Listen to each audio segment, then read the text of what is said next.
as Pursuing a Paradigm, Korean Unification and Peace in 2022.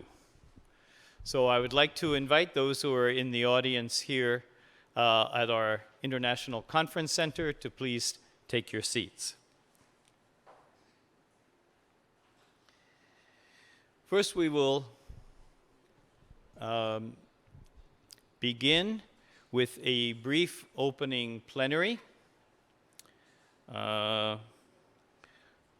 Actually, please stand by. Very good. The opening remarks of our plenary will be given by the chairman of the Hyojung Academic Foundation, Dr. Jin Sung-bae.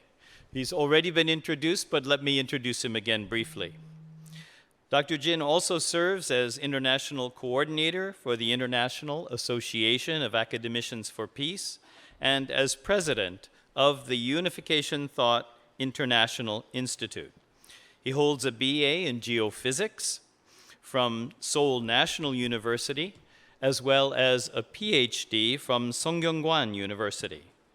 Dr. Jin has taught at Songyungwan and Ewha Women's University, and served as Professor of Philosophy at Sejong University.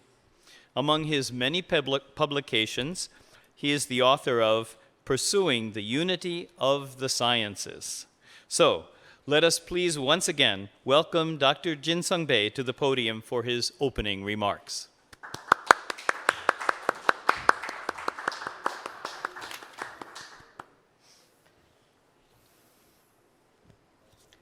Thank you, Chairman. Greetings, distinguished guests from far and near. Honorable Congressman Dan Burton and Congressman Yanagimoto, Dr. Thomas Walsh, Chairman of the Universal Peace Federation, Chairman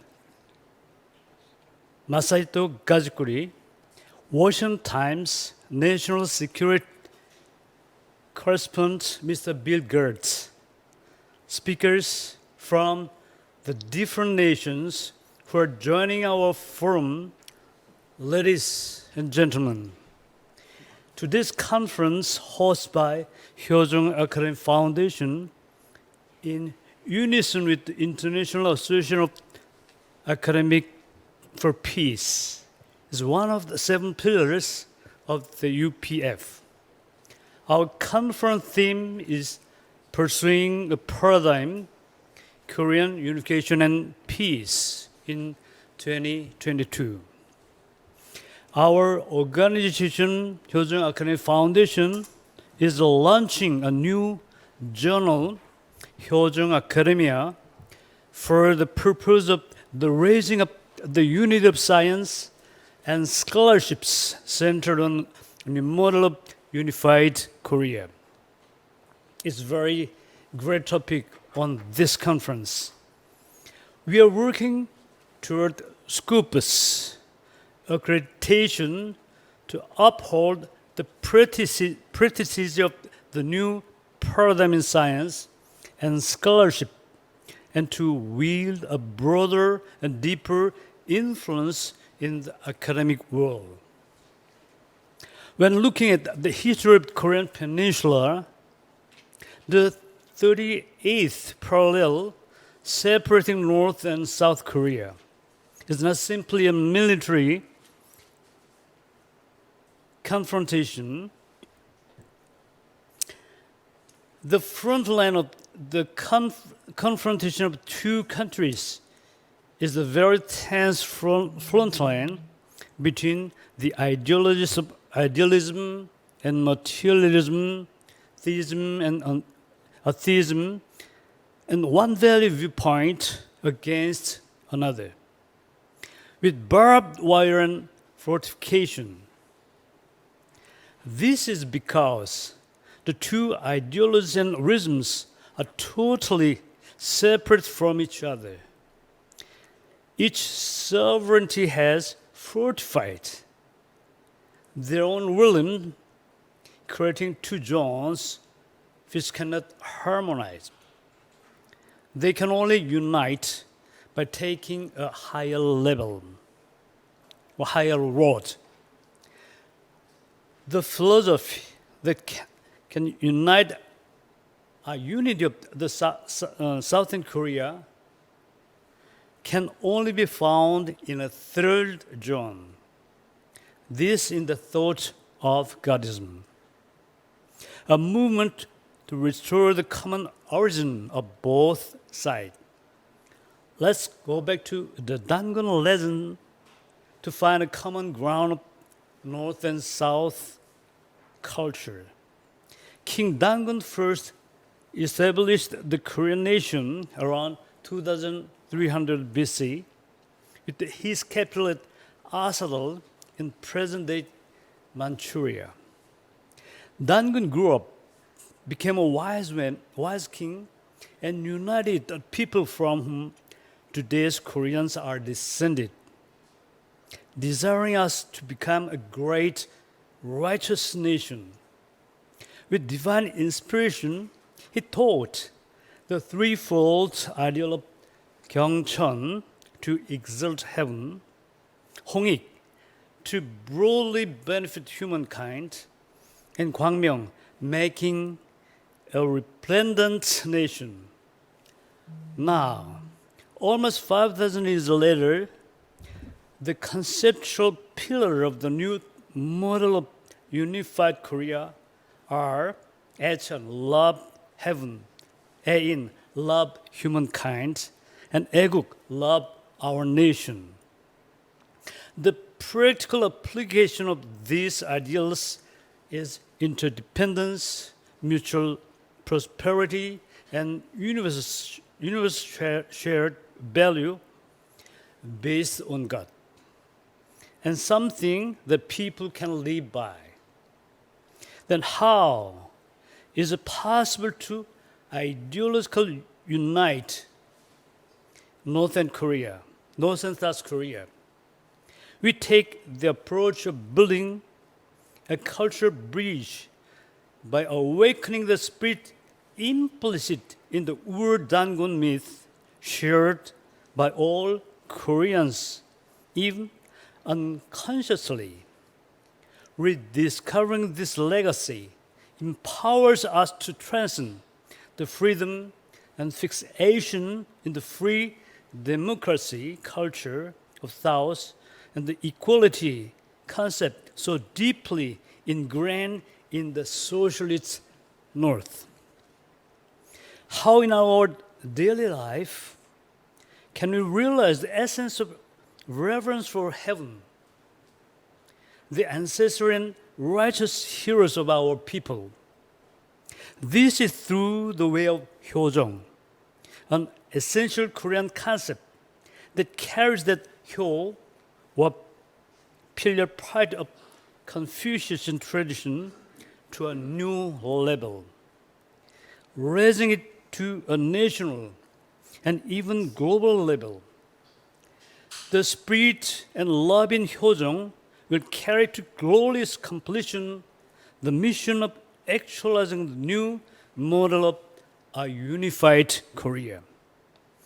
Even while it is mentally that has deepest place in the order of Korean people, if we use Hyojong as an unconsciously concept, it will contribute to securing internationally the thoughts of Korea, just like the saying, that is most Koreans, is that is most global. Thank you very much.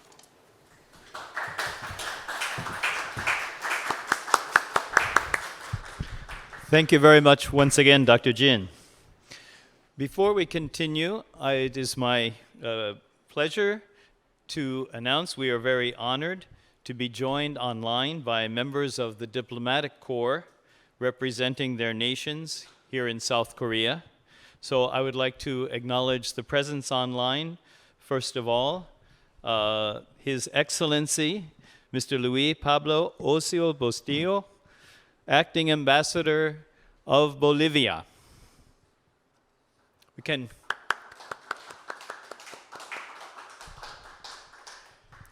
Then from the Czech Republic, we have the Charge d'Affaires, Honorable Mr. Zimnik Noha. Yep. From Sierra Leone, the Embassy of Sierra Leone, the Acting Head of Chancery and First Secretary, the Honorable Mrs. Agnes Mbayo.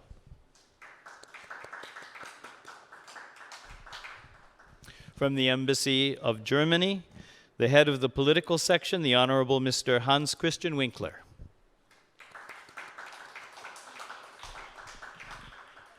From the Embassy of Angola, the Second Secretary, the Honorable Miss Marcia Bento Lopez. From the Embassy of the Czech Republic also, the Political Analyst, the Honorable Miss Aneli Grusova. From the Embassy of South Africa, the Honorable Zanani Ndianami.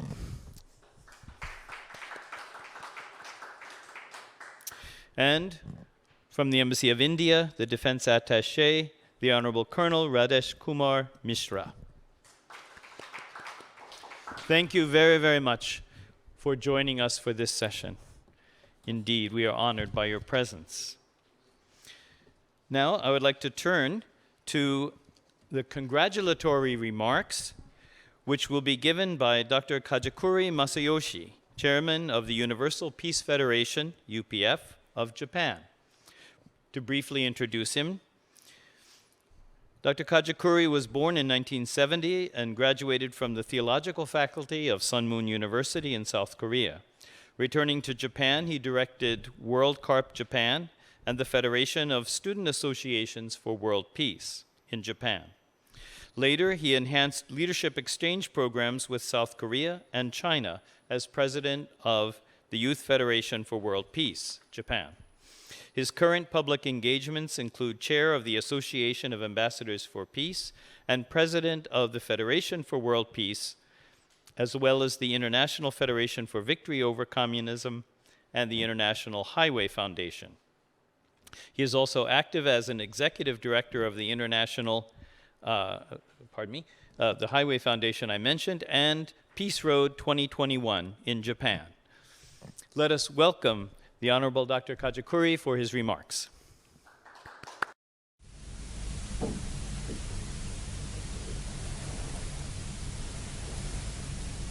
존경하는 표정학술원 진선배 원장님, 오늘 학술대회에 참석하신 한국과 세계 여러 지도자 여러분, 안녕하십니까? 반갑습니다. 천주평화연합 일본 위장을 맡고 있는 가지꾸리 마사요시입니다. 오늘 뜻깊은 문선면 천지인 참부모 천주송화 9주년 기념 국제학술대회에 이렇게 인사를 드리게 된 것을 진심으로 영광으로 생각을 합니다. 그리고 오늘 이렇게 성대하게 학술대회가 개최된 것을 진심으로 축하를 올리는 바입니다. 저는 학창시절을 한국에서 지내면서 한국이 제2의 고향, 마음의 고향이 되었습니다. 11년 동안의 한국 유학 생활을 통해서 한국 분들이 얼마나 조국 통일을 놓고 애타게 염원하고 계시는지를 많이 느껴왔습니다. 저도 또한 한반도 통일이 하루속히 이루어지기를 기원드리는 한 사람이기도 합니다. 한편 오늘날 세계는 특히 지난 6월 11일서부터 13일까지 영국 컴월에서 이루어진 G7 세계 정상회의에서도 볼 수 있듯이 급속히 힘을 키워 국제사회에 대두하고 있는 중국과 기존의 국제 질서가 어떻게 맞서느냐 하는 것이 큰 관심이 되어 있습니다.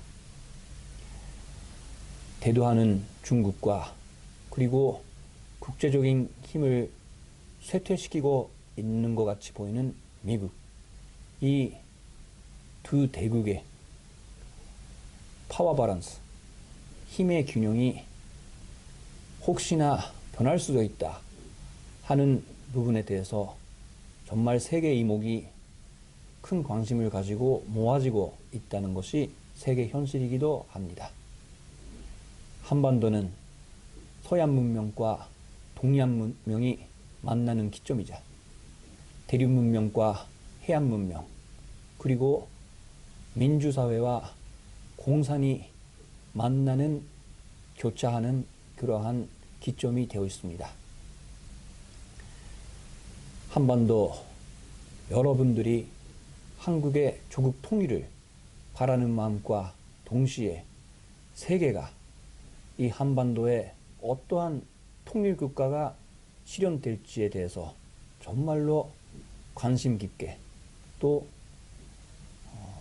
집중해서 바라보고 있는 상황이기도 합니다.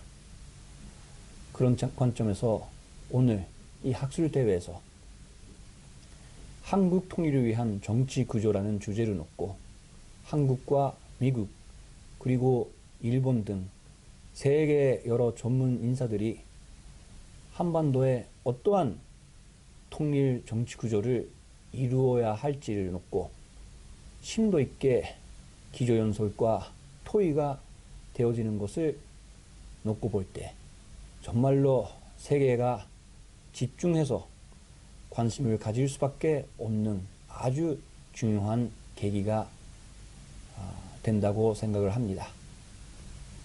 오늘 진선배 원장님의 리더십 아래 이루어지는 이 학술대회가 정말로 앞으로의 한반도 평화 통일을 놓고 아주 큰 인사이트를 줄 수 있는 그러한 대회가 될 것을 염원하면서 제 간단한 인사 말씀으로 가름하고자 합니다. 감사합니다.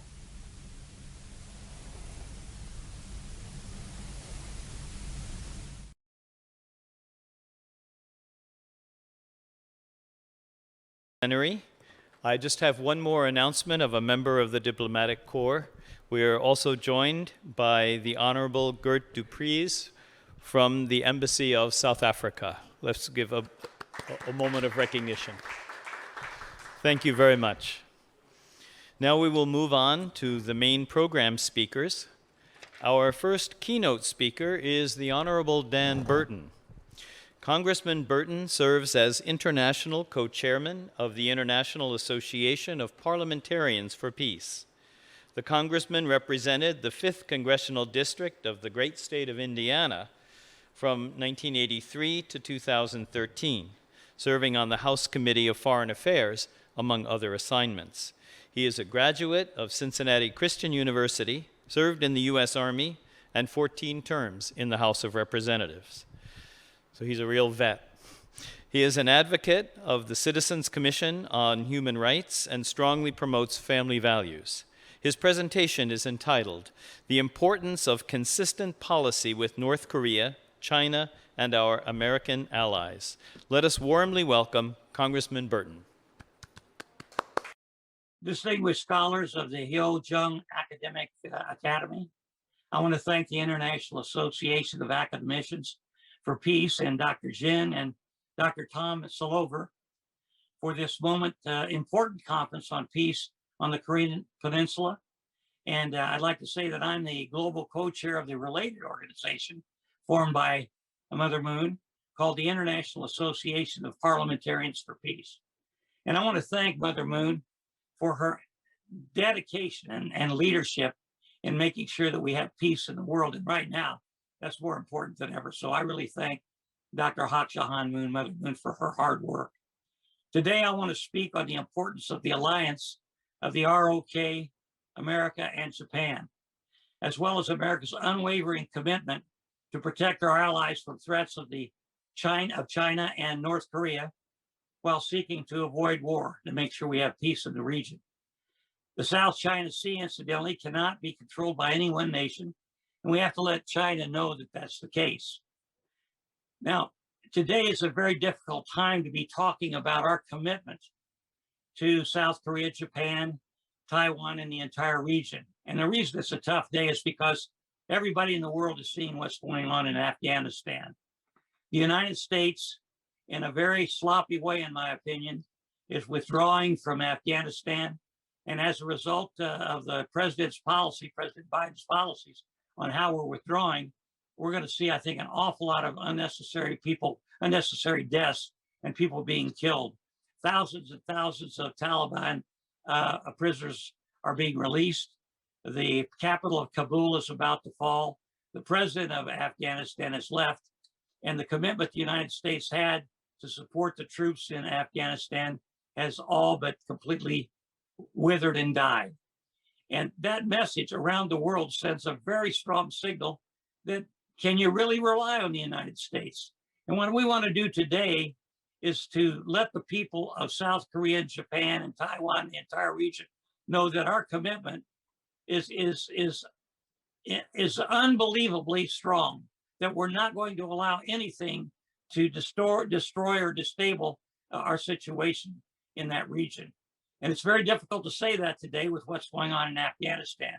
So I just like to say to my friends there, the members of Congress with whom I worked for 30 years on the Foreign Affairs Committee, and the members of the Senate that I work with, I think they're committed to our support for South Korea. I think they're committed to our support and friendship with Japan. And I think they're committed to making sure the South China Sea and Taiwan remain stable and free.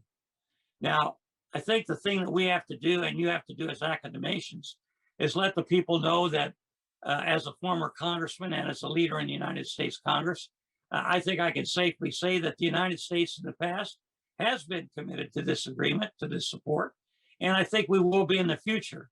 But the one thing we have to make sure is that our allies can count on us. And today is a very difficult day to say that because of what the Biden administration is letting happen in Afghanistan. And it's very unfortunate the way it's happening. One thing I've learned after being on the Foreign Affairs Committee for 30 years is that you never let your enemy know what your actions or your future actions are going to be. And when President Biden says we're going to have all of our troops out of Afghanistan by August the 30th, it gave the green light to our enemy, the Taliban and Al Qaeda, that they could start an offensive that will take over the entire country. And I think that's what's about to happen. The thing that also bothers me the most about what's about to happen is an awful lot of our friends who have worked with us over there, translators and others, are going to be left behind with their families. And there will be reprisals. A lot of them will be killed or worse. And a lot of our friends that in the military that have worked with us over there, the Afghan military, are going to be hurt, killed, or tortured. And that's very sad the way we've handled this. It's very, very sad. And I hope this never happens again. We remember what happened in Vietnam and the horrible pictures that were taken as we were leaving, with people fighting to get on the helicopters to get away because they knew what the reprisals were going to be from the Viet Cong. And I think you're going to see the same thing in Afghanistan. It may not be quite as graphic, but nevertheless, I think that's what's going to happen. So I think today what we have to do, you as academicians and me as the head of the International Association of Parliamentarians for Peace, and my friend and a friend of the members of Congress and in the Foreign Affairs Committee, I think we have to let our friends know that our commitment is secure. And I'm going to be talking to my friends in Congress, and I'm sure that most of them, even Democrats and Republicans, will be sending a message to Joe Biden, President Biden, that we don't want what's happening in Afghanistan to appear to be influential on our agreements that we have with South Korea, Japan, and the region. And so I could tell you today, as one congressman, former congressman, and as the chairman or co-chairman of the International Association of Parliamentarians for Peace, we're going to try to get parliamentarians from around the world and in the United States to let our friends in South Korea and Japan know that we're going to stand with them in spite of what's happening in Afghanistan. Now, those words may sound or ring hollow today because of what we see on television. So as academicians, when you're talking to your friends over there, you can tell them that we're going to learn from this lesson today. We should have learned what we went through in Vietnam, but evidently we haven't. And the Biden administration has made a terrible, terrible blunder, which is going to resonate with our friends and allies around the world. But even though that's the case, we must not in any way indicate we're going to withdraw or support our troops from South Korea, or our troops from Japan, and our support with Japan, our military bases in the region. Those will remain, and we'll let our adversaries, North Korea, Kim Jong-un, and the Chinese communists in China, know that we're going to keep our bases there. We're going to keep our troops there as an augmenting force of South Korea. And I think that will be a deterrent for any offensive action by North Korea or China. But nevertheless, it's going to be a tough day to explain that to our friends over there in that region because of what they see in Afghanistan. But please tell them, as a member of Congress for 30 years, I am absolutely sure, and at least I'm very positive, that my friends in Congress, in both the House and the Senate, are going to let the administration know that we cannot let what's happening in Afghanistan even appear to happen in the region of South Korea, Japan, and the South China Sea. And I think we'll be sending messages to China and to Kim Jong-un in North Korea that we're going to be tough, we're going to stand strong, even though the appearance is not of that today. And I think those messages will be sent. And I'm hopeful that the administration will make absolutely sure that once again, they state their very strong positive support for our friends in South Korea, that like President Trump, we reach out and talk to Kim Jong-un in North Korea and the leadership in China and let them know that while we want to work with him to bring about peace and a reunification ultimately of Korea, we're not going to allow any military action that's going to endanger our friends in Japan or in South Korea or in the entire region. And so with that, I'll leave you today. I was hopeful this message would be much more positive, but what's happening today sort of throws cold water on the entire situation. But please convince your friends in the academic community and your friends around that entire region that I believe the United States will remain and support South Korea no matter what. And our friends in Japan, our friends in South Korea, our friends in the entire South Korean Sea will be able to count on us, even though we see this debacle that's taking place in Afghanistan. And I'm very sad about today. I served in Congress for 30 years. I've never seen anything like what's going on. And I think we're going to have to learn some real lessons on how to conduct foreign policy now in the future by this tragedy that's happening before our eyes. In any event, it's nice to talk to you today. I hope my message brings about some semblance of positive analysis and thinking. And if you have any questions you'd like to send to me or to the International Association of Parliamentarians for Peace, we'll certainly be glad to talk to you and work with you in the future. So I thank you for being with you. I thank once again Mother Moon for her tireless work in working for peace. And we're going to continue the fight in the future to make sure that the entire region over there is secure. Thank you very much. It's nice to see you. Goodbye. Thank you. Thank you very much, Congressman Burton, for your heartfelt and timely observations. We all need to take heed in a difficult time. Now I'd like to welcome our next speaker, who is Dr. Afsar Rathar.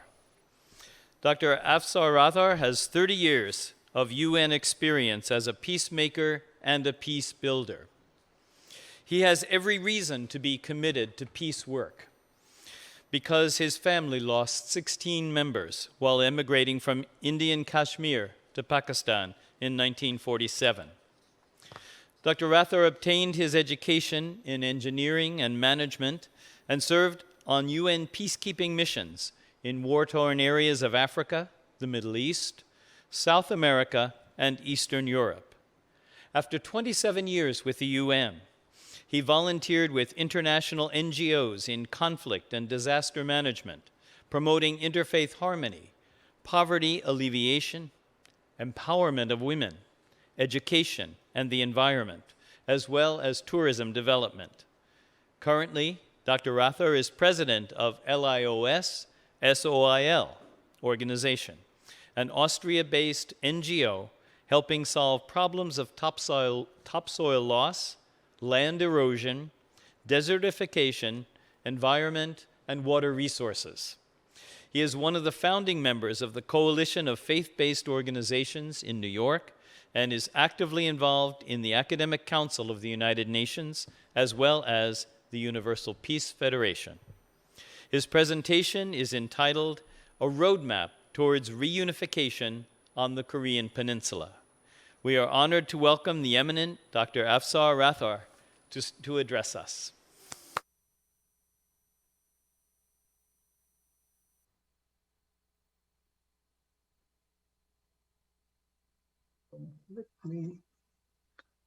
Excellencies, distinguished guests, ladies and gentlemen, scholar and peacemaker, I feel honored to be invited as one of the speakers to the webinar and to be part of such a dynamic movement for peace, Universal Peace Federation.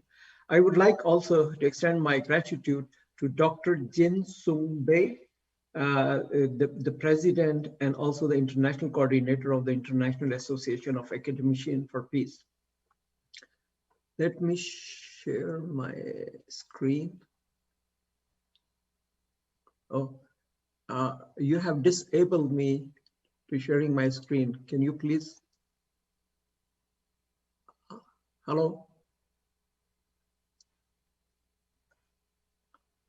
I cannot share my screen.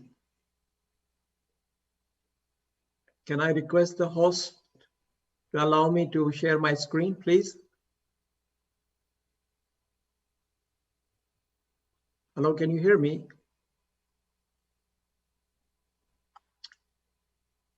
I cannot share my screen.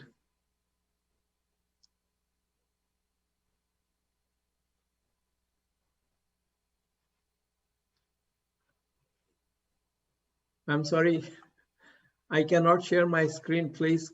Can somebody help me? Because,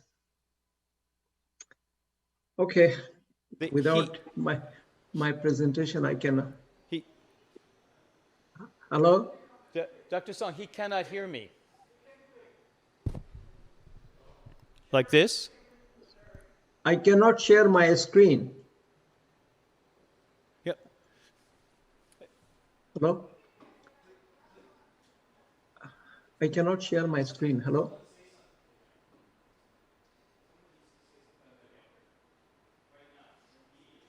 Hello?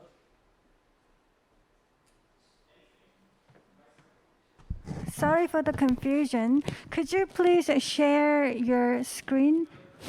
I am trying, but oh yes, now it is. So it is.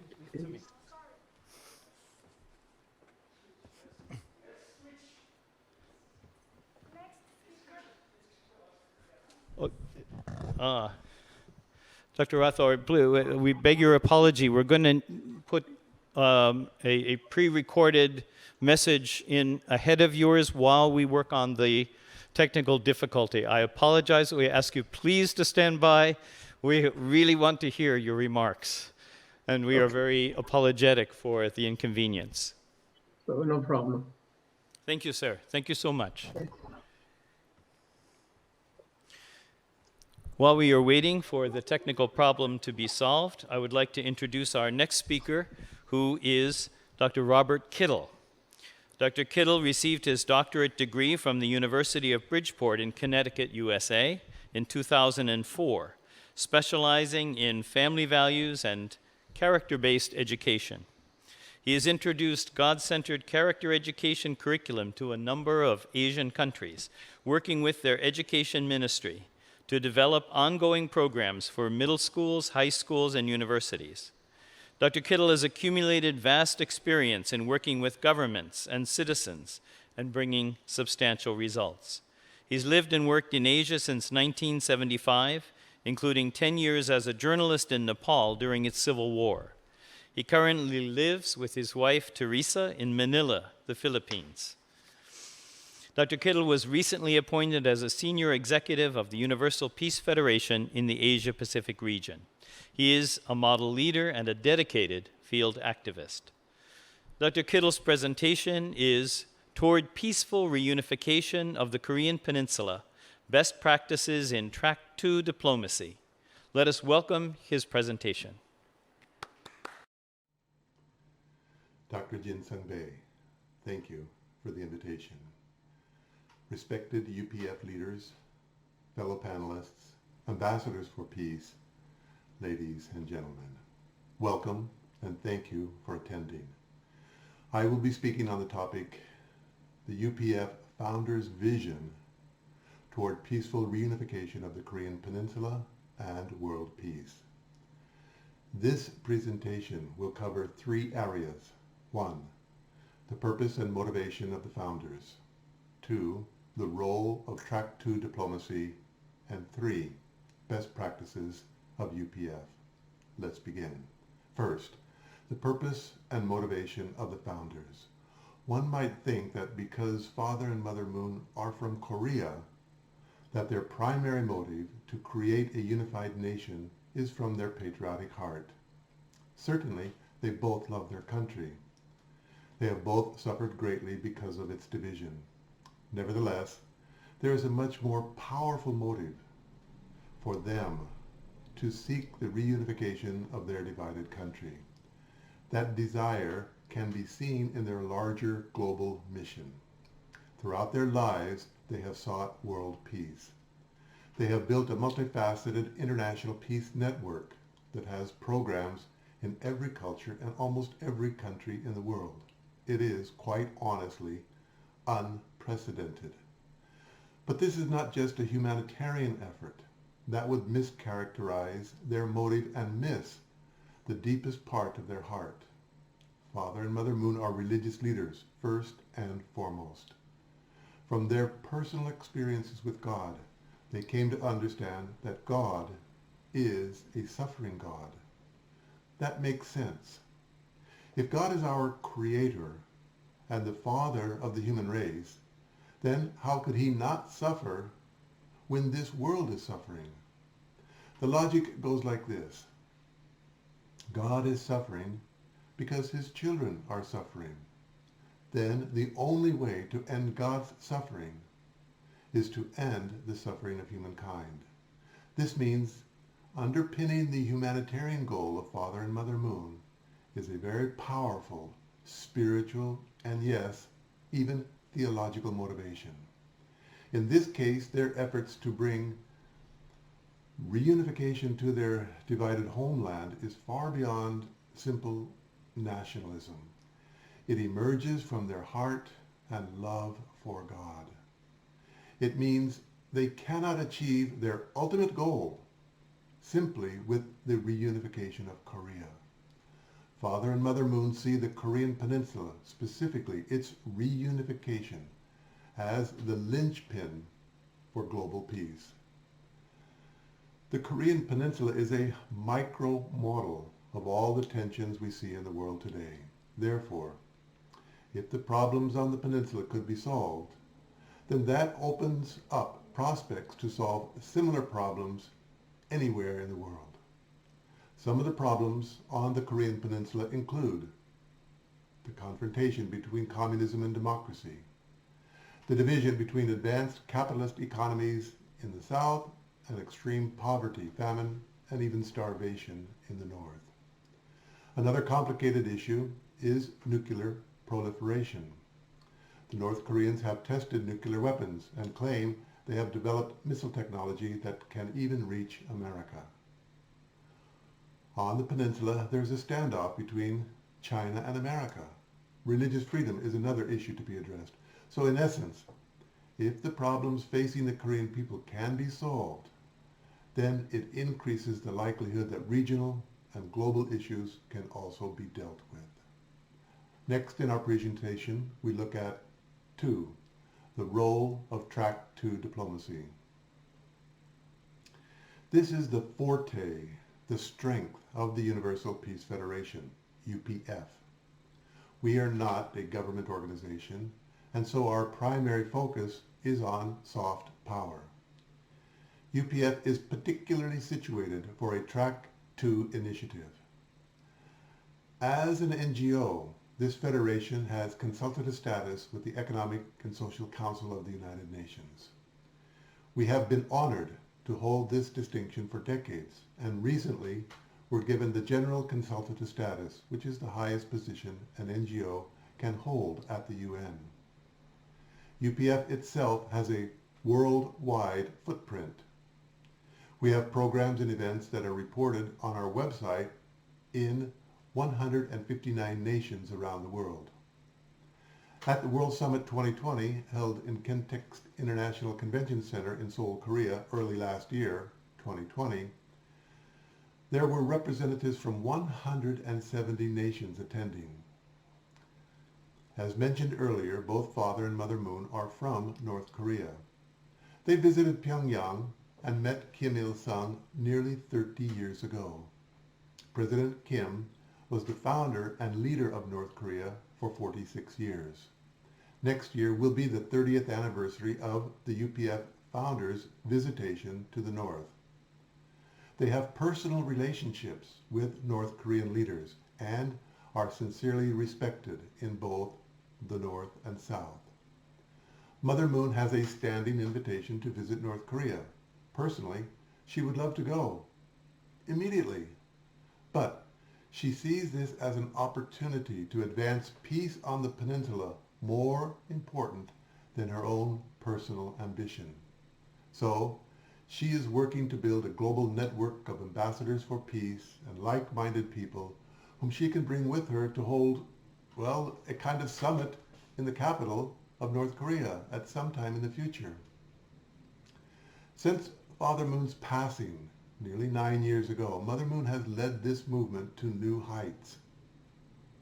She frequently speaks about world peace.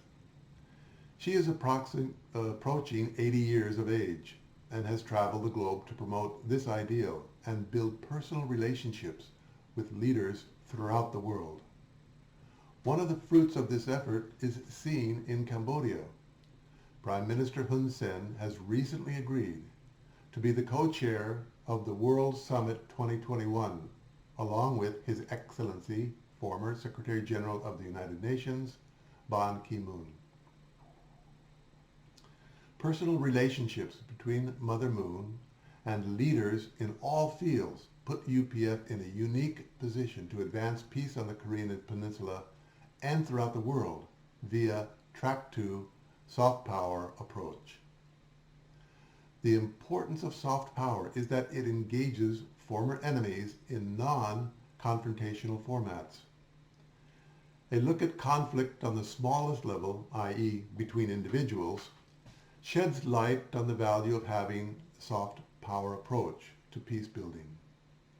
When people are angry, they stop talking. This happens before they start fighting. Naturally, building peace must work in the opposite direction. The key to peace building is to start talking. This means to engage former enemy combatants in dialogue or some form of social interaction separate from the political or military arenas. Therefore, in order to make soft power work, there needs to be 1, a multifaceted approach to lay the foundation, 2, personal relationships with the leaders of various camps, and 3, a neutral, highly respected third party. These are key elements to create the right atmosphere for peaceful negotiations to begin. UPF has these essential components. This leads me to the third point of our presentation. Number 3, a case study. I would like to highlight UPF's role played in Nepal's peace process. I lived in Nepal as a journalist for 10 years.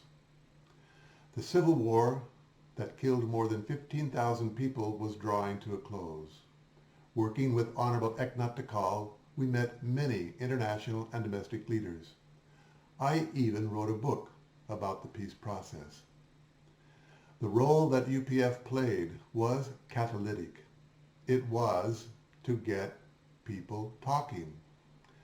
Honorable Eknath developed the South Asia Peace Initiative Series, or SAPI, SAPI for short. They have held over 20 different programs throughout South Asian region. Most of them were in Nepal, of course, but SAPI programs were also held in Afghanistan, Pakistan, India, Sri Lanka, Bhutan, and Bangladesh. In Nepal, the strategic focus was to bring key players from the Maoists, the monarch, and the democratic government together. The goal? Let them start talking. The title of the conference was important, but the face-to-face dialogue was essential. We had conferences and various public events at hotels and also at our Peace Embassy in Kathmandu. We created a pleasant atmosphere for dialogue and discussion. It is easy to hold resentment and harbor feelings of hatred with someone that you don't see or speak to. But when you are sitting next to him or her, you cannot always say the things that you do behind their back. The role that UPF played in the peace process has been recognized by Ambassador K.V. Rajan, who was India's longest-serving ambassador to Nepal. Former Nepalese Prime Minister, His Excellency Madhav Kumar Nepal, likewise gave testimony to UPF's contribution in peace building.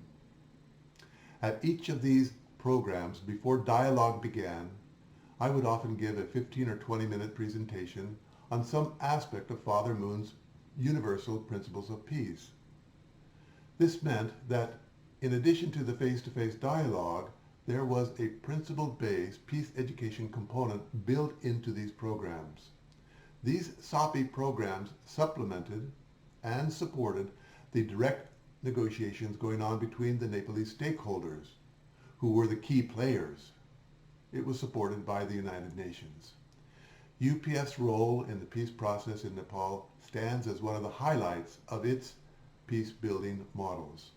In conclusion, the theme for my presentation was the UPF founders' vision towards peaceful reunification of the Korean Peninsula and world peace. The first part, the purpose and motivation of the founders. It is a global humanitarian effort that is centered on ending the suffering of God. 2, the role of Track 2 diplomacy. UPF is uniquely qualified because of its history, its multidimensional social engagement, and especially due to Mother Moon's personal relationships with Korean leaders. This foundation can, must, and will create the atmosphere for talks to move forward. Best practices, because of its record of lending its good offices to soft power diplomacy, because of its global footprint, because of its broad programs in many areas, and yes, because of the personal relationships between the UPF founders with key stakeholders in both North and South Korea, UPF is an important player in this endeavor and has a substantial contribution to make in the reunification of the Korean Peninsula and world peace.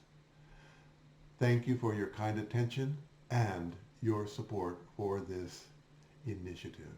감사합니다. Thank you once again, Dr. Kittle, for sharing your insights with all of us.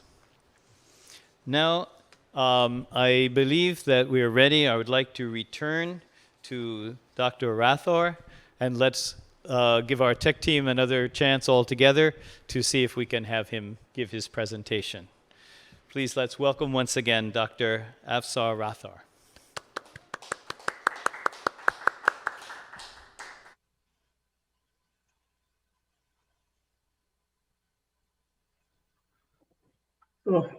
Thank you very much. Yes, Excellencies, distinguished guests, ladies and gentlemen, scholar and peacemaker, I feel honored to be invited as one of the speakers to the webinar and to be part of such a dynamic movement for peace. I would like to also extend my gratitude to Dr.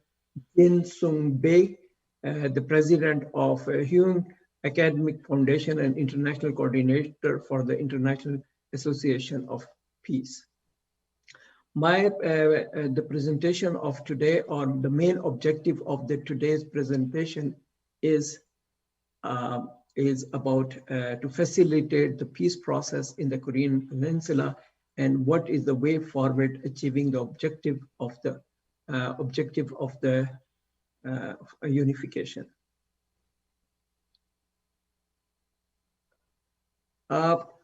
In my presentation, I will not discuss about the history and the past event as it has been discussed and comprehensively explained in each forum.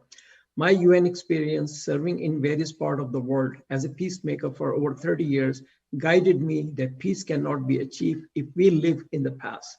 It is important to adjust the strategy in today's fast-changing world without compromising on the basic principle. It is possible that some eyebrows would raise during my presentation as I would propose some unorthodox, unconventional, and untraditional recommendation. As Congressman Burton just mentioned, it looked like hollow words today, but maybe it will become a reality one day. As I just mentioned, that success could not be achieved with the same strategy as we have done for the past 70 years. And it is now the time to bury the past, stop the blame game, and look forward in the future with a new vision. I quote here that what once the Foreign Secretary of the UK and current Prime Minister Boris Johnson said in October 2017, that whatever we may think of the regime and its behavior, the ruling elite of North Korea is in the end composed of human beings. We must find ways of getting through them, and that is very important. As I just mentioned, that it is the time to take decision with courage and dedication and think out of the box solution, even if they are very bitter and hard to swallow. One of the main factors in today's world of diplomacy is the mutual respect and treating the other side as an equal partner. If that was missing, then the failure is guaranteed. I quote here Donald Trump, one of the tweets of November 2017, where he called Kim Jong-un short and fat. Such language, behavior, and the mindset would even deteriorate the environment and create unnecessary confrontation. Is it not? I have a question. Is it not true that over 160 countries have recognized North Korea? Whether we agree or not, it is a reality and cannot be denied. Look at the example of West Germany. West Germany formally recognized East Germany as a separate state in June 1973.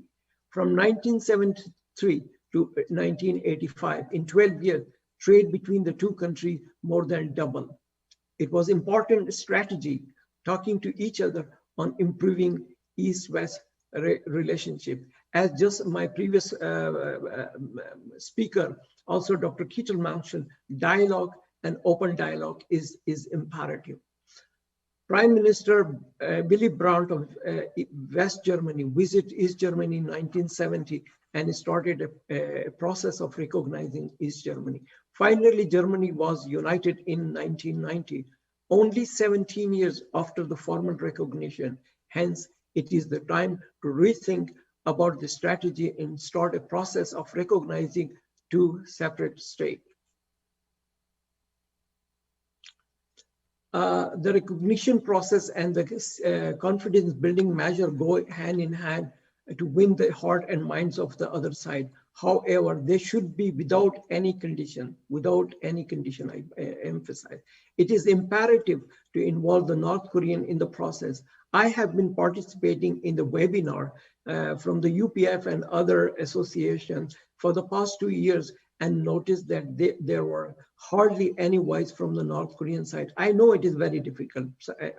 Some might call it impossible, but we can always try. We can neither decide nor express our view on their behalf. Their active involvement and participation would guarantee a successful outcome. And some of the important confidence building measure I have just mentioned here, a corona vaccine, probably support from our side would be a big welcome and maybe change the mind. More people-to-people contact, organizing culture. And one thing is which is very, very important, and that is the gradual sanction relief, particularly to humanitarian. History has shown, and I have seen that in the last 30 years with working with the UN, the sanction has not worked anywhere. It is particularly hitting those the most vulnerable. So therefore, gradual sanction relief, especially in the humanitarian, might brought us back to the negotiation table. Another very important aspect from the North Korean side is also that their security concern. It has to be addressed to the North Korean satisfaction. It is about their survival. It is very important issue, as we must convince them that we have no intention to attack or occupy them. Removal of mines in the DMZ, this is also a long proposal. Increased joint exercise by North and South Korean military forces will increase also that kind of understanding to each other, and reduction of guard will also help them. So where are we going now? What are the way forward? We have to also see what we can offer to the North Korean. Reunification and unification benefit for the North Korean. Reunification would give access to cheap and highly qualified labor force from the North, which combined with the existing technology and capital from the South would create large economic and potential growth. A unified Korea could have an economy larger than that of Japan in 30-35 years. Many of the Korean Peninsula natural resources are actually in the north half. Therefore, whether it is coal, iron, rare earth minerals, they are basically in the north and cannot be mined due to lack of resources. So there are so many advantages I have mentioned here in my presentation, and this could be also one of the most important things is challenge of a climate change and impact to the North Korea. And I think here they would need a lot of help from our side. Since the time is very limited, therefore I will be quite fast. Way forward. What is the first step to way forward? A common vision and purpose statement. US, China, Russia, along with South and North Korea to come together with the common policy addressing rebuilding economy, military, nuclear or denuclearization, human rights, free movement for both the countries, elimination of weapon of mass destruction, diplomacy, trade and security.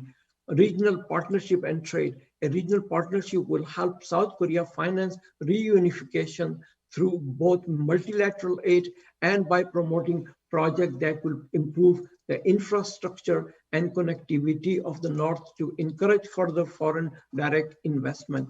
A combined supportive policy for free economic activity should be established. Investment in North Korea. It would be an important step to provide job opportunity to the North Korean as well as to earn much needed hard currency for state. South Korea can benefit from the cheap labor as well as fill the gap of shortage of labor due to population decline in South Korea. Encourage foreign direct investment in North Korea. South Korea would invest in areas like rail upgrading, road repair, and energy infrastructure rebuilding, as well as industry and environment. Other countries such as US, China, Japan, Russia, along with South Korea can also participate. They can provide the necessary funding, know-how, and technical assistance. Joint international sport event. Yeah, the North and South Korea have agreed to pursue a joint bid to host the Summer Olympic Games in 2032. It is no more the case, unfortunately. However, the mayor of Seoul Park Woon-soon, once called a strong advocate for the Joint Olympic, described the effort as opportunity to change the fate of Korean Peninsula. Both the country can now jointly organize international sport events in both countries. Role of the NGOs, as just mentioned, active role of NGOs are very important for the family reunion and project in education, environment, and poverty alleviation. Father Moon was just mentioned that visited North Korea in 1992 and met with the president, at that time, President Kim Il-sung. However, the momentum could not further be accelerated, unfortunately.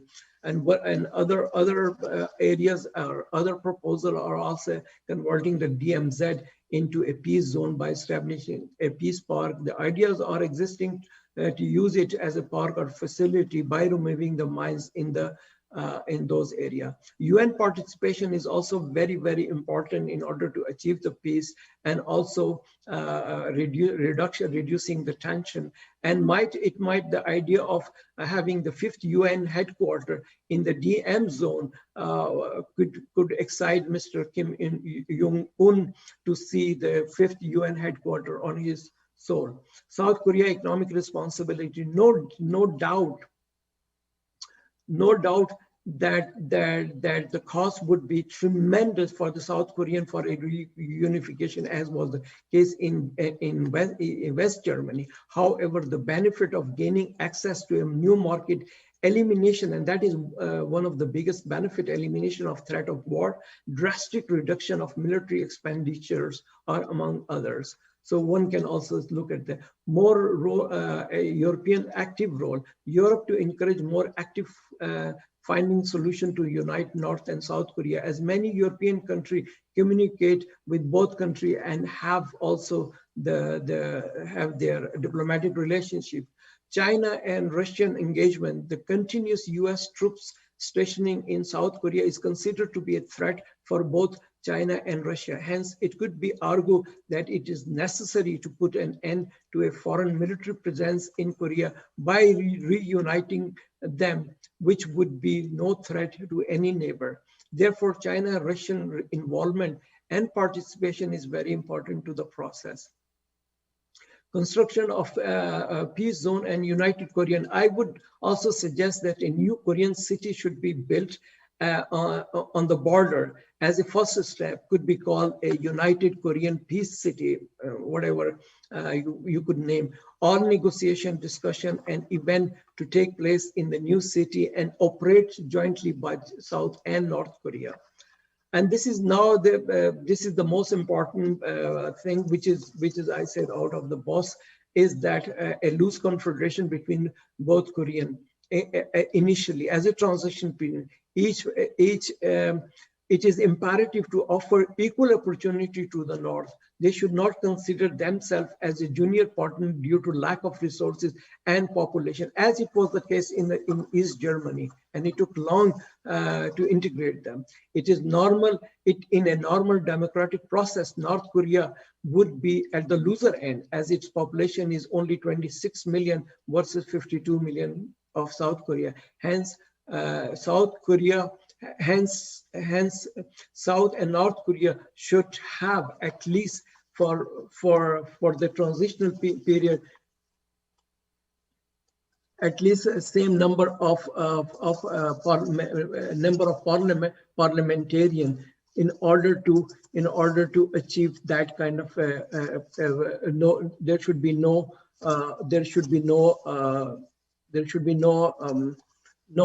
disadvantage. Therefore, the same number of parliamentarians during a transitional period of 25 to 30 years, which is enough time to gradually reduce the gap between both countries in terms of living standard, education, sense for human rights, freedom of expression, and religious freedom, and respect for diversity, as well as to merge as a nation. United Korea as a neutral country. Austrian model, I live in Austria, and I can learn a lot from their experience. Final phase would be a united Korea as a neutral country, as I just mentioned, Austria. A neutral united Korea eliminate the threat to its neighbor, has everlasting neutrality, obliging itself not to take part in the military alliance to defend itself only when necessary and to prevent the establishment of foreign military bases on its soil. The neutrality accord should be guaranteed by the US, China, Russia, and Japan. Therefore, the country must act together and sign a comprehensive security agreement to guarantee the neutrality. And last, my point is, currently China is North Korea's biggest supporter, both economically and politically. Same is the case for South Korea and the US. If North Korea were to fall into Chinese hand, tension between regional power, namely China and the US, would increase and potentially lead to military confrontation. A neutral and united Korea can eliminate such threat and necessity of nuclear weapons. Hence, Northeast Asia could be declared as nuclear weapon-free zone. It is a dream. Yes, it is a dream or a hollow word, but everything starts with a dream. As Martin Luther King said some 60 years ago, I have a dream. We see the reality in Barack Obama after 60 years. Perhaps our grandchildren can visit once a united Korea. Thank you very much for your time and passion. Thank you.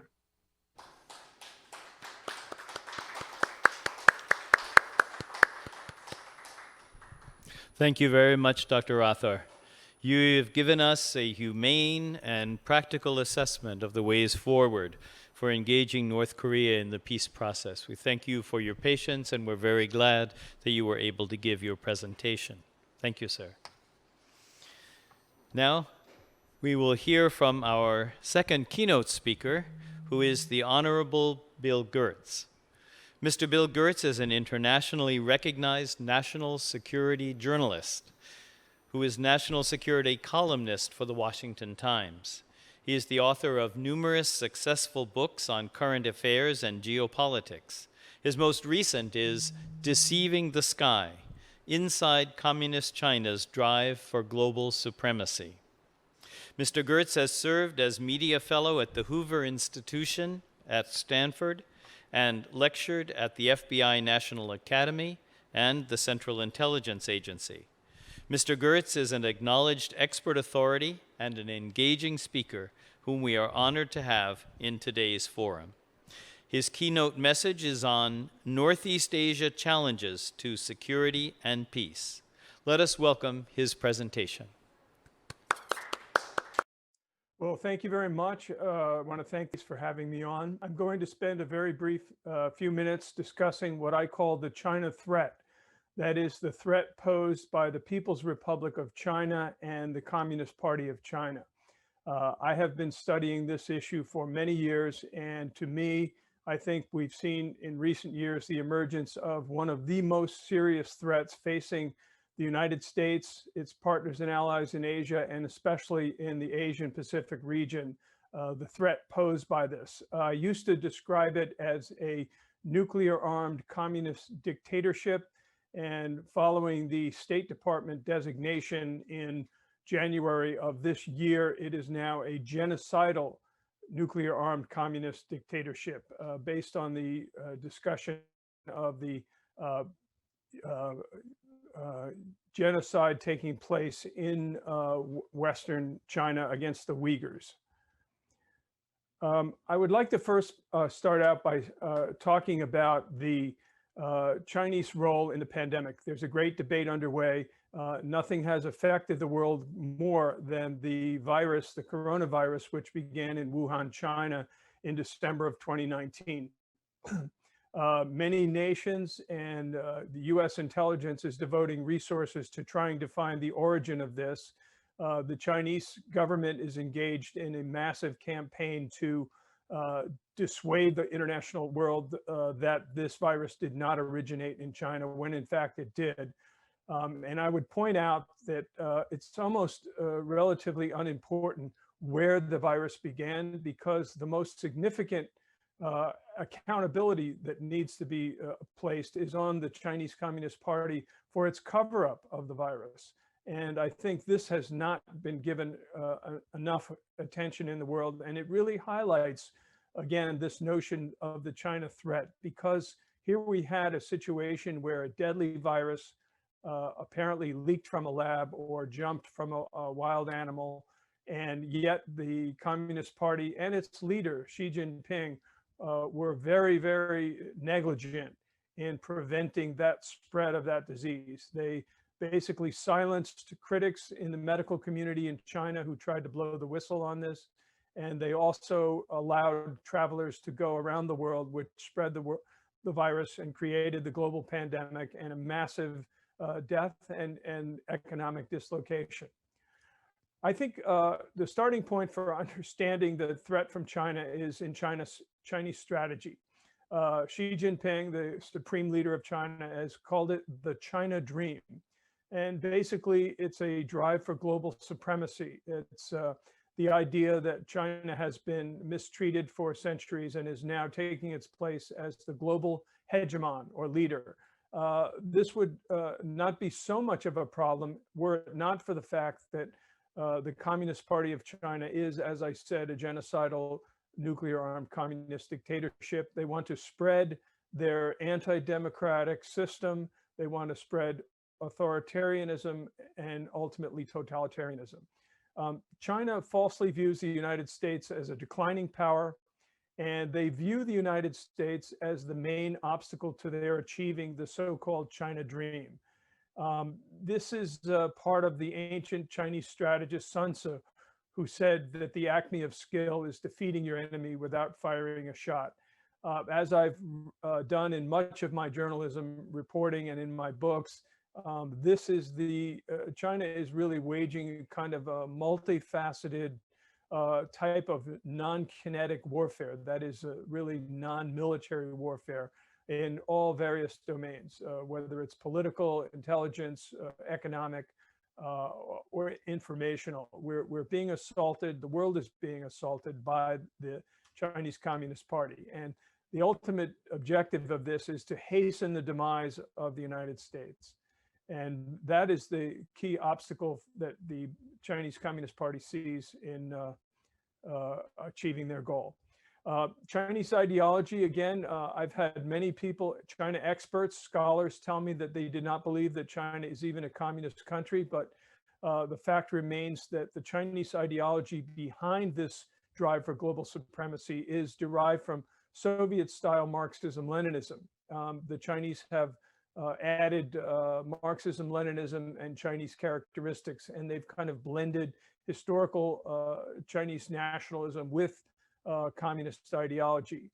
The reality is, and I think it's very important for people to understand, that China remains, the government of China remains a revolutionary communist state that is engaged in what they call enemy politics.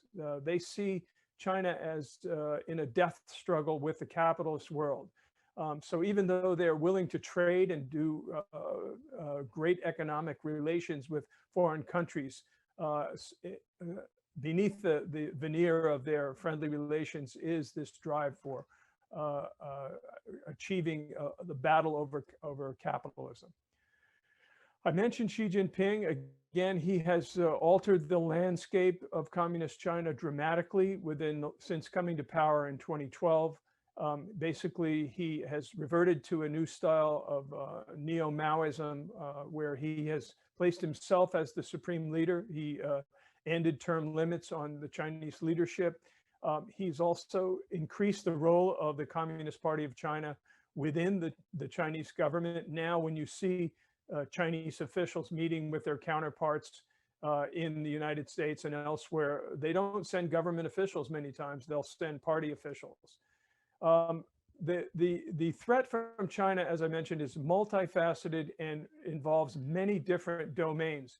It includes cyber attacks, which we've seen so much of, the theft of intellectual property and technology. It includes intelligence operations to suborn officials and steal secrets.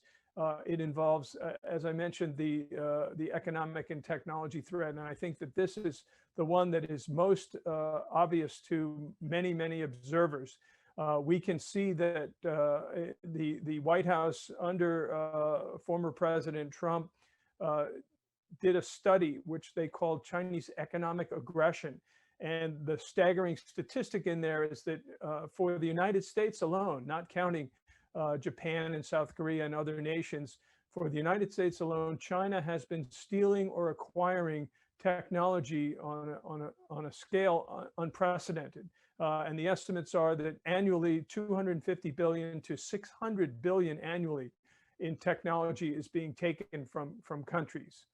Informationally, we see a great effort that involves billions of dollars of investment in what the Chinese Communist Party calls United Front work.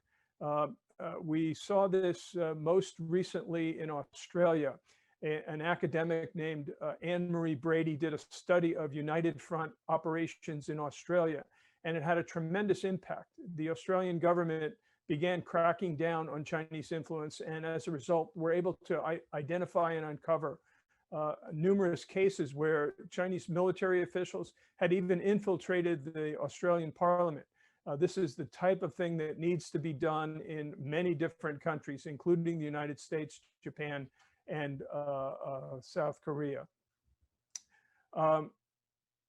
Militarily, we're seeing, I think just yesterday, the commander of the U.S. Strategic Command gave a speech in Alabama in which he identified new developments in Chinese nuclear forces. And what we're seeing is what he called a breathtaking breakout of strategic forces across the board. That is a nuclear buildup that can only be described as one that will be used for coercion. And who do they want to coerce? They want to coerce the leading superpower in the world, the United States. This admiral, his name is Charles Richard, revealed that China has been developing missile fields and now has some 350 to 400 new missile silos being built in Western China, that each one of these will have what is known as a DF-41 missile. This is a new intercontinental range missile that will carry up to 10 warheads. This is a massive increase. The Pentagon, in its most recent study of the Chinese military, said that the amount of warheads in the Chinese arsenal was in the low 200s. Once these 10 warhead missiles are deployed in Western China, they alone will have as many as 4,000 warheads that can be used to target the United States and other regional states. So the military threat is one that has been growing for a number of years. I would also mention the space warfare threat. This is one of the asymmetric capabilities that has been carried out by them. They have a number of space weapons that can attack satellites and disrupt the military. Regionally, we see that China is encroaching in the East China Sea against the Senkaku Islands. And it was only recently that the US government declared that any Chinese action against those Japanese islands would trigger the US-Japan Defense Treaty. In the South China Sea, we're seeing the encroachment on islands there, and this is taking place. And of course, Taiwan. Taiwan remains the greatest flashpoint. We've had several military commanders that have stated overtly that they are very concerned that the Chinese will move against Taiwan. The commander of the Indo-Pacific Command said it's not a question of if, it's a matter of when. It'll be a matter of years that China wants to retake this democratically ruled island and make it part of the mainland. On the question of the denuclearization of the Korean Peninsula, which is an immediate interest, the Chinese have been playing a double game in that. China does not want the denuclearization of North Korea. They regard North Korea as a hedge against further encroachment by the United States. They claim publicly to support the idea of denuclearization of Korea, but in reality, and that's because the international community is pressing for that denuclearization, but in reality, they do not want to denuclearize. Thus, engagement with China during the six-party talks was really a ruse designed to not denuclearize, but to extend the time frame and just to bide their time while they allow North Korea to build up its forces. North Korea remains heavily reliant on China. Clearly the Chinese could turn out the lights rather quickly in North Korea if they wanted to. They provide energy, they provide food, and they have a mutual defense treaty, which has never been abrogated and remains in effect. As it relates to China's relations with South Korea, China is utilizing what is called a divide and conquer strategy. They are enticing Seoul to continue to have deeper economic engagement with China that can be used by Beijing as leverage. And this is something that we saw during the deployment of the THAAD missile batteries. The US Army's THAAD missile batteries were deployed in South Korea. China regarded this as a threat to their missiles, even though those are a regional defense system, and inflicted several $billion of economic damage by damaging South Korean companies in China, doing business in China. China also is working to undermine relations between the key US allies in Asia, Japan, and South Korea. They are doing this by highlighting historical animosities and raising them to the surface, all in a bid to, again, divide and conquer that region.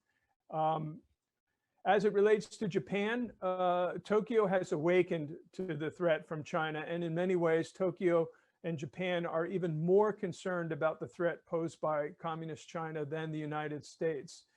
They've made significant strides in bolstering their security.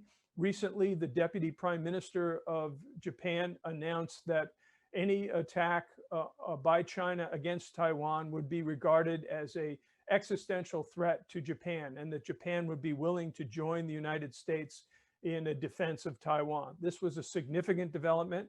It was followed by the announcement in Tokyo that Japan plans to deploy missiles on some of the southernmost islands near Taiwan.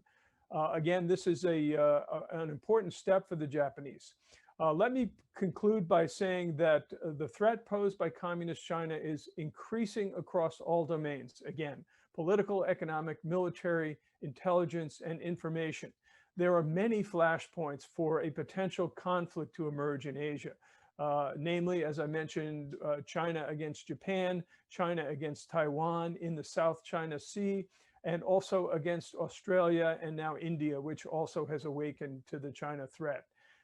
Military commanders fear that China is going to move against Taiwan in the next several years, and it is imperative that the United States and its allies and partners develop a new approach to China that emphasizes slowly and gradually disengaging economically and working together among the allies to produce greater results.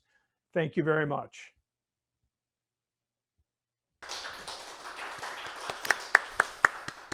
Thank you very much, Mr. Bill Gertz. Thank you for your insightful and stirring remarks. Now, our next speaker is Dr. Thomas Walsh, the chairman of the Universal Peace Federation International.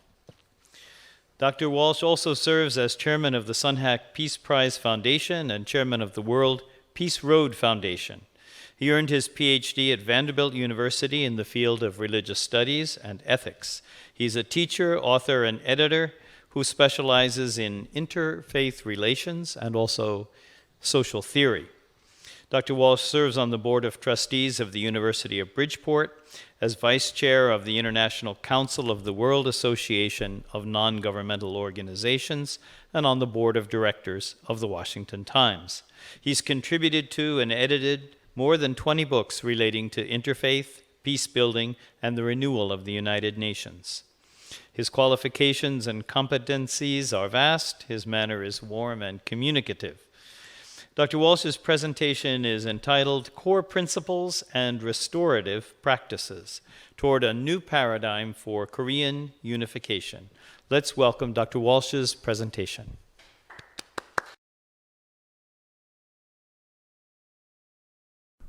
I'm very happy to be part of this important conference today. I thank Dr. Jin-Sung Bae for the invitation and happy to support this effort of the International Association of Academicians for Peace. I've entitled my presentation, Core Principles and Restorative Practices Toward a New Paradigm for Korean Reunification. In many ways, this is a presentation about the work of UPF, but I think it has wide applicability, and I hope it's helpful as a contribution to this important conference. What do I mean by the core principles? Well, if we look at UPF, and it's rooted in the vision and teachings of Reverend Sun Myung Moon and Dr. Hak Jahan, it starts with God, the Heavenly Parent, the origin. It underscores human development, the need for spiritual, moral, and professional education, and certainly not professional education without spiritual and moral education. So very strong emphasis on our spiritual growth, our moral growth, as well as professional growth. Emphasizes building strong social institutions, most importantly, the family, based on practice of marriage, having children, educating children. So the importance of the family is the foundation of the good society and the premier social institution, but at all levels seeking to build strong, healthy social institutions. Good governance and the rule of law in an overarching way is a core principle. Our goals: how to achieve one universal family under God, or one holy community under God, guided by the ideals of interdependence, mutual prosperity, and universal values. A big part of what I'm offering today is the concept of restorative practices that move us from a situation or state of conflict to peace. We could call them transformative practices, but within the tradition of UPF, we have a strong concept of restoration or restorative. You may be familiar with the concept of restorative justice. But what are some of the aspects of moving in this way of restorative practices? Well, it starts by bringing people together, even people of diverse backgrounds, who can together engage constructively in dialogue, seeking understanding, mutual respect, and bases for cooperation. So dialogue is a simple concept, but speaking to each other, learning, listening to each other, and growing together, and finding new opportunities that emerge out of those practices. Restorative practices represent an application of the principle of love and underscore the relevance of love to building a world of lasting peace. An important aspect of our being able to love the world is to develop our own capacities. We need to develop our character, our virtues, our knowledge, so that we can better serve others. We need to have trust in principled give and take action, that is, engagement with others for the sake of a higher purpose. We need to engage people, speak to one another, listen, and learn from one another. Simple, basic, but extremely essential and important. A core guiding principle of these restorative practices is living for the sake of others. How to move from a self-centered framework into an other-centered framework or way of being in this world. It recognizes as well the forces that may undermine peace and is able to identify those: selfishness, resentment, domination, arrogance, accusation without compassion. So there needs to be a realism in this pursuit of truth. And as we apply restorative practices, we are not simply naive and idealistic, but we understand the traits and characteristics of human fallenness, of selfishness, of the corruption of human hearts that takes place in this world, the corruption of institutions, the way in which systems of money and power can take control of situations and shape the way we behave and act both individually and socially. We start to be able to identify the force of more destructive, unproductive ideologies and social movements. We can identify those and better work to guide others to that awareness so that we can move ahead more constructively. So within the UPF, we underscore these restorative practices, dialogue, diplomacy, if you will. Specifically, since we are not a government, we underscore the importance of being non-state actors. We are an NGO. We apply these soft power approaches to peace, or what's sometimes called track 2 diplomatic efforts, or faith-based engagement, faith-inspired engagement. A critical objective, building partnerships and moving in a multi-sectoral, multi-stakeholder way to engage others, meaning looking at and working with all the various stakeholders of our society. That means government, religion, academia, arts and culture, media, business. And that is why UPF is structured in that way, with these core associations such as the International Association of Academicians for Peace. And we apply these through programs. So these restorative practices and these principles get embodied in, take on life through programs. Our Rally of Hope series, the World Summit series, the new Think Tank 2022 and its forum series and expert working groups, the International Leadership Conference series, our Peace Road initiatives, and more recently, as we develop a graduate school of international peace studies. So how does this apply to the Republic of Korea? I guess one thing I'd say, we can use these restorative principles to work to create greater unity within the nation, seeking reconciliation that takes us beyond party ideologies alone. If I look at the United States, we see tremendous politicization and polarization.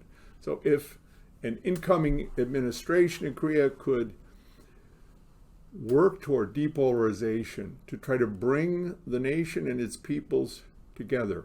Important in this regard is the engagement with non-governmental organizations and faith-based organizations, encouraging dialogue, building broad networks, and building partnerships.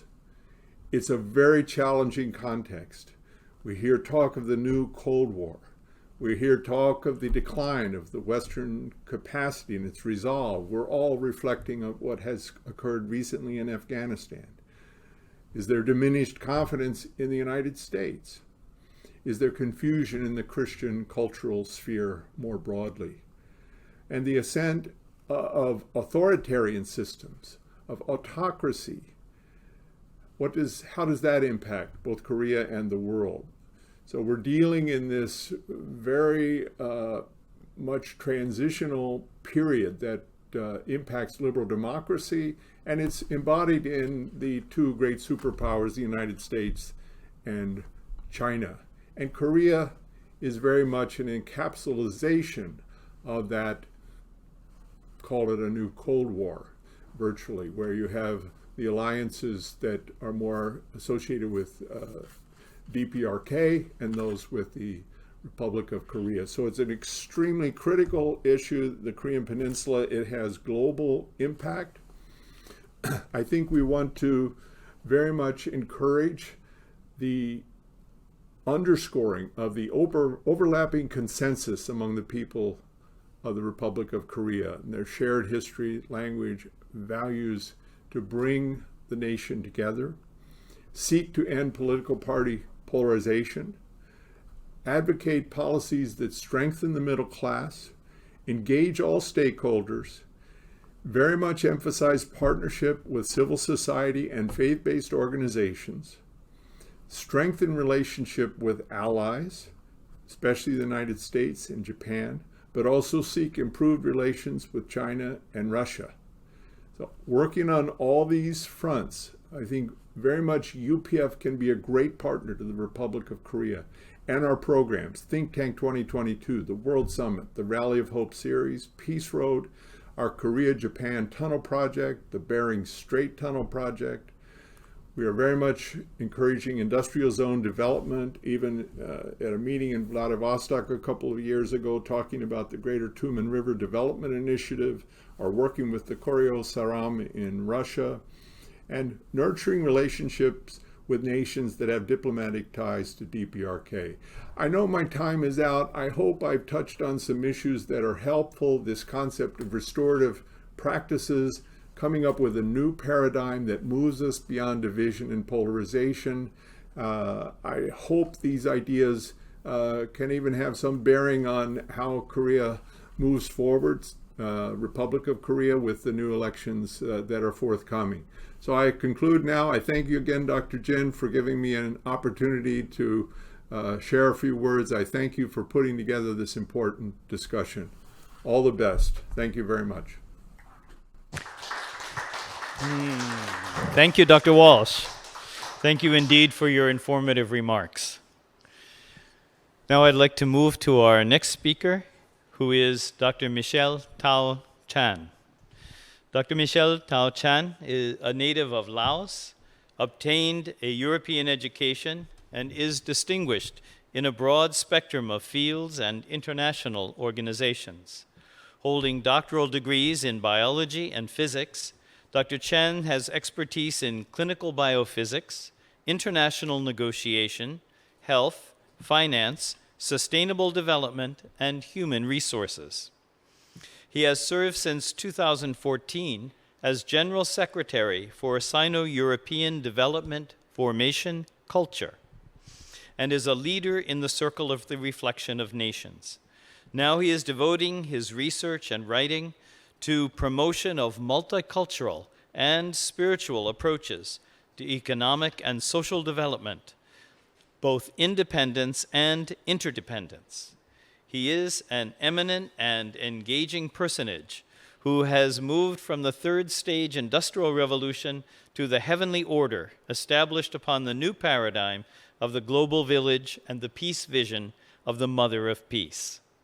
Dr. Chan's presentation is entitled Korean Reunification, a Transformative Opportunity for Understanding World Peace for People and Nations. Please welcome Dr. Michelle Thao Chan. Distinguished guests, professor, brothers and sisters. I was born in September 1953 in Asia, the year that Korea officially split into two at the 32nd parallel level. I have been back to visit Korea from France since 1998, and for the last 10 years, thanks to the activity of UPF and different Korean associations, including Korean Red Cross, I have the opportunity to come to Korea many times per year and better feel the great suffering and the hope for the reunification of Korean people. So today it's an honor, a gratitude to humbly participate in this event organized by a Young Academy Foundation in cooperation with the Professor of World Peace Academy. I pronounce humbly participate because on these subjects there are on search engine more than 200,000 articles on the written subject. Comment by experts, geopoliticians, very high level finance, and also UPF has contributed enormously for more than 30 years on this subject, and intensely the last 2 years. So, what to say except listen, pray in silence, silently, until we have the opportunity to express like now. So, my talk is based on true thought in depth and hope and experience. So the first thought in depth is we cannot solve the problems of the reunification at the same level of consciousness where we created them, means the division of the true Korea. The efficient solution must be rooted in the convergence of the soul of the people of Korea. The second thought in that is that the divergence of action and project made justifiable in the name of reunification of Korea by indefensible intervention and planning, they have to be erased and gradually removed from the information and education of the true Korea. So, I repeat again, my deep thought is that solution have to come from and to be rooted in the conventions of the soul of the people of Korea. How I will analyze it concerning the interdependence and harmony of the reunification. Of course, we know that the nature of unification through North Korea collapse or gradually integration of the North and the South is still a topic of intense political debate and even conflict among interested party, who include both Koreas, China, Japan, Russia, and the United States.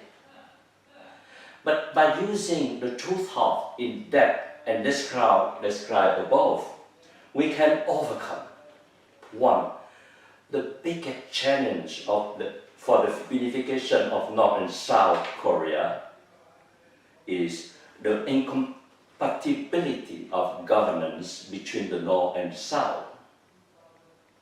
The second one is the challenge of transformative reunification is the true Korea is still a prisoner of glorious past solution based on war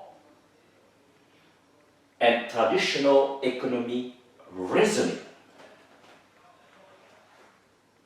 So, in the hope of unification, there are three key words: desirability or willingness of the people, the harmony charters, what the two parties are concluded, the financial power and development.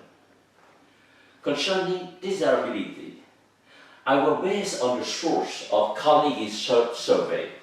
It is the what we call the question is peaceful unification through dialogue and negotiation, peaceful coexistence, or unification through absorption of North Korea, or unification from conflict, or not in favor of unification. And you can observe that more than 70% agree of the peaceful unification through dialogue and negotiation and peaceful coexistence. Only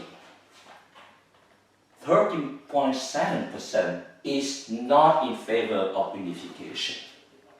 That is the willingness of the people, of the Korean people. Of course, this survey was studied in the South Korea, but in the North of Korea, it will be nearly the same. And willingness of the people, we try to answer the question in thinking about reunification, which of the unification scenario is the most desirable concerning by age group. We can observe from 19 years old to more than 60 years old, the majority of the people agree about peaceful coexistence and peaceful unification. To the overwhelming information about different interests of the party, and they are in trouble to understand really what is the roots of the soul of people in Korea. Now, concerning the problem of unification as internal issue, the question will be the two Korea have stated that unification should occur by the two Korea without the participation of foreign power. The picture will show you there are more people who agree than people who are disagree, independently of progressive, centrist, or conservative. So the willingness of Korean people is how to do it by themselves. Second keyword is how is the harmony charters of the two solutions. So the September Pyongyang Declaration was signed, and we have 6 main points expressing what they can do together. And the common point of the 6 points is that this 6 point is rooted in the convergence of the soul of the people of Korea. I think the key was about financial power and development. Just look at the future, because the future could guide us to do that. That is the study which showed that Korea in 2050, the United Korea, the South Korea, the North Korea, we can observe that the GDP of the United Korea will surpass 6,000 trillion US dollars. And the total population is reaching roughly about 80 million of people. Come to the conclusion. So in the conclusion, this 5 big political separate entity after the Korean War, the government of North and South Korea both proclaimed the restoration of Korea as a single state as a goal. The second point is, as shown in the picture above, the willingness that people and nations are still in the same direction of unification. Unified Korea will become sooner or later among the 3 powerful strength states in the world. So the becoming success of Korea,